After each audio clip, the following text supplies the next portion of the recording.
Y hoy que nos acompaña Monseñor Luis Cabrera, vicepresidente de la Conferencia Episcopal Ecuatoriana y arzobispo de Guayaquil, queremos preguntarle a qué velocidad es que se está avanzando en la búsqueda de un consenso. Muchísimas gracias por esta oportunidad. Yo primero quiero ratificar nuestra vocación y misión orientada hacia la paz y el diálogo. Esa paz, como sabemos, que es fruto de la justicia, de la verdad, de la libertad, de la igualdad. La paz es ya un clamor general de todos los sectores del pueblo ecuatoriano. La paz nos permite trabajar, estudiar y seguir construyendo. ¿Cómo lograr esta paz tan anhelada? También nosotros ratificamos que el diálogo es el único camino para que podamos nosotros sentarnos y juntos encontrar soluciones a las grandes dificultades o conflictos que estamos viviendo. Una paz que nosotros hemos propuesto que debe tener algunas características. Una paz serena, que deponga toda actitud virulenta, venga de donde venga. La serenidad hace posible que los seres humanos nos escuchemos. Una paz que tiene que nacer de este ambiente, la paz que debe conducirnos a la solución de los problemas.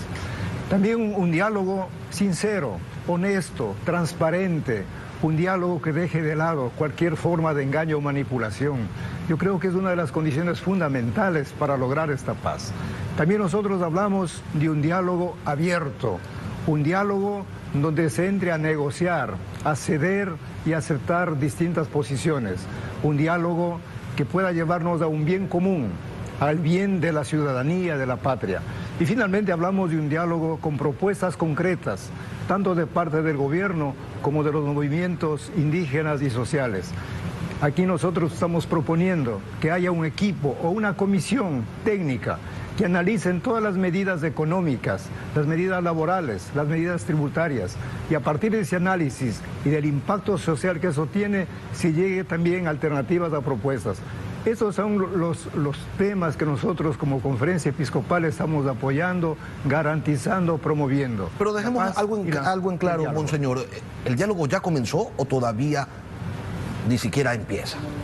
Bueno, nosotros cuando nos invitaron a entrar en este proceso de diálogo, hemos tenido algunos acercamientos por separado.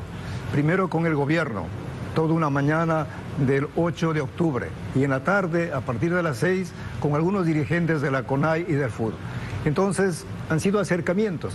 Todavía no hemos tenido la posibilidad de que los actores, en este caso particular, se sentaran en una mesa de diálogo y comenzaran ya a presentar sus propuestas. ¿Y cuáles son los principales obstáculos que ustedes, desde antes, van identificando, se presentarán en la intención de construir un acuerdo? Bueno, yo creo que son las condiciones que se han puesto de lado y lado. Por ejemplo, hay sectores, no todos, que hablan de la derogación de las medidas como una condición para sentarse a dialogar. Otros hablan de la suspensión temporal de las medidas. Entonces son posiciones rígidas que no permiten. El gobierno ha comenzado a flexibilizar y a presentar propuestas, pero yo no sé si ha hecho llegar o no esas propuestas al otro sector para que sean analizadas, aceptadas o rechazadas. De tal manera que estamos en este punto. Ahora, Monseñor, cuando ustedes se refieren a posturas inflexibles, se me vienen a la cabeza al menos dos. El gobierno, por un lado, diciendo que las medidas van porque van, y por el otro, la dirigencia indígena señalando que si no se deroga la eliminación del subsidio a los combustibles, la movilización continúa. ¿Cómo se resuelve esto? Por eso yo decía, quizás la presencia de un equipo, de una comisión integrada por ambos sectores, o quizás hasta independiente, imparcial, y aquí hay muchas organizaciones sociales, hay la academia, las universidades, están prestos, por ejemplo, para asumir el papel de mediadores. Entonces serían ellos los que, recogiendo, acogiendo todas las propuestas de un lado al otro, puedan elaborar una agenda común. Yo creo que ese sería el camino, porque mientras cada uno se sienta, de las partes en este caso, pues radicalizados en sus posturas, para mí personalmente lo veo de una manera muy difícil, casi imposible que se dé ese diálogo. Ahora, monseñor, a la intransigencia, a la firmeza, a la tosudez, escoja usted el adjetivo, de las posturas que mantienen las partes en conflicto, hay que añadir un elemento que resulta fundamental. Se trata del anclaje de los planteamientos que se encuentra ubicado en el ámbito de la política y no en el ámbito de la técnica.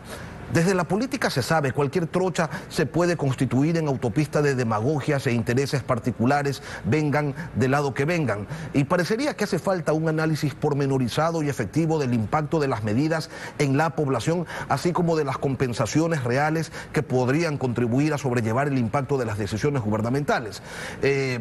¿Usted está de acuerdo con esto, con que sean técnicos quienes participen en el análisis y no únicamente personas que vengan a escuchar posturas políticas de cualquiera de los dos lados? Pues esa ha sido nuestra propuesta, que sea un equipo de personas peritas en el campo económico, las que nos ayuden a dilucidar y a proponer alternativas. Por supuesto que es el campo político, no podemos ingenuamente dejarlo de lado. Sin embargo, también en el campo político yo creo que es importante no mirarnos ya como enemigos, como rivales, que tenemos que destruirnos los unos a los otros. ¿Por qué no pensar que somos compañeros, que somos amigos, somos ecuatorianos o ciudadanos que vivimos en ese territorio? Entonces la política tiene que pensar en el bien común y no únicamente en el interés de un partido o de una persona. Entonces tanto lo económico como lo político deben sumarse para encontrar caminos que nos conduzcan hacia esta paz tan anhelada por todos los ecuatorianos. La tarde-noche de ayer veíamos que el movimiento indígena liberaba a policías y periodistas retenidos, dicen unos, secuestrados, dicen otros. El gobierno contaba que se había logrado que la marcha del 9 de octubre en Quito sea pacífica. Yo le pregunto, ¿no son esas muestras de avance en esta negociación o se trata más bien de situaciones aisladas y no demuestran mayor cosa? Bueno, por utilizar una metáfora, en medio de todas estas tinieblas, sí hay luces de esperanza, sí hay luces que nos abren caminos. Yo creo que estos pasos que se van dando, por pequeños que sean, son muy significativos. El hecho, por ejemplo, ya de ver la marcha como una marcha pacífica, que es legítima, por cierto, pero que no va orientada a destruir los bienes de las personas, yo creo que ya es una muestra de que de un sector y también de parte del gobierno, no utilizar las armas para reprimir a un pueblo. Entonces yo creo que son signos que sí nos llenan de esperanza y más aún para ratificar nuestra vocación de un pueblo pacífico, un pueblo que quiere dialogar, un pueblo que quiere sentarse para seguir adelante, para seguir trabajando, estudiando, para seguir construyendo esta tierra. Entonces yo celebro, felicito por esos primeros pasos que están dando y esperemos que un tiempo no muy lejano las partes puedan sentarse y encontrar soluciones que beneficien a todos los ecuatorianos y particularmente a los sectores menos favorecidos. El problema es de confianza, monseñor. Se lo pregunto porque el gobierno habla de medidas efectivas en favor de los más pobres del país, pero los más pobres siguen esperando a que este mismo gobierno cumpla con sus promesas de vivienda y empleo, y si alguien conoce de incumplimientos del poder constituido pese a su extraordinaria capacidad de movilización, son los pueblos indígenas de este país. Sí, yo comparto plenamente con usted. Hay que recuperar la confianza. Yo creo que es necesario que realmente sean mesas de diálogo, donde se puedan escuchar las partes, se puedan acoger las propuestas y que no sean mesas únicamente informativas para indicar las decisiones que han tomado y a lo mejor de una forma arbitraria, prepotente. Entonces esa situación tenemos que superarla. Que sean mesas, repito, como tienen que ser, de diálogo, donde las propuestas de las distintas posiciones sean acogidas, sean respetadas, que se vean integradas. Entonces hay que recuperar la confianza, porque si hasta ahora a lo mejor todo lo que los pueblos indígenas, los sectores sociales han dicho y no han pasado a ser parte de las propuestas, lógicamente un pueblo que se ve burlado, un pueblo que se ve defraudado, decepcionado. Entonces hay que recuperar la confianza, yo creo que es fundamental para continuar en este proceso de diálogo hacia la paz. Confianza y permítame retomar este punto, dejar de lado las posturas extremas, ¿no? No puede ser que uno de los actores que tiene que intervenir fundamentalmente en este diálogo, que es el gobierno, diga las medidas van porque van y discutimos cualquier otra cosa, pero tampoco es admisible que el movimiento indígena diga, ah no, a mí me dan la cabeza de 2 ministros, me derogan las medidas y además se me hacen responsables por los 3 muertos y entonces allí vienen a donde yo estoy y conversamos acá. O sea, hay que bajar un poco las aguas, ¿no? Así es. Yo utilizo una expresión, tenemos que desarmar el corazón, desarmar del miedo, desarmar de los prejuicios, desarmarlo del odio, del rencor, de todo ese malestar que está ahí. Pero también tenemos que desarmar las manos, abandonar las piedras, los palos, también abandonar las bombas, abandonar las metralletas para no destruirnos mutuamente. Entonces, un pueblo desarmado, un pueblo serenado, un pueblo pacificado, yo creo que es más fácil también sentarnos y decir, señores, vamos a tratar esos temas con altura, con profundidad, de tal manera que beneficie absolutamente a todos los ecuatorianos.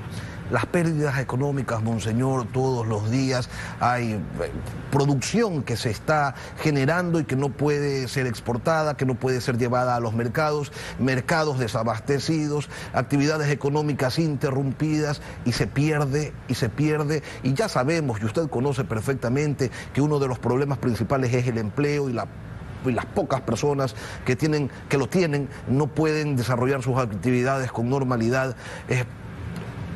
¿Qué más hay que hacer, monseñor? Y permítame insistirle permítame insistir en la búsqueda de una respuesta, porque ya la situación se está convirtiendo en desesperante y vemos un país en conflicto y nadie quiere ceder. Bueno, de hecho, esas manifestaciones, como había manifestado, afectan absolutamente a todos.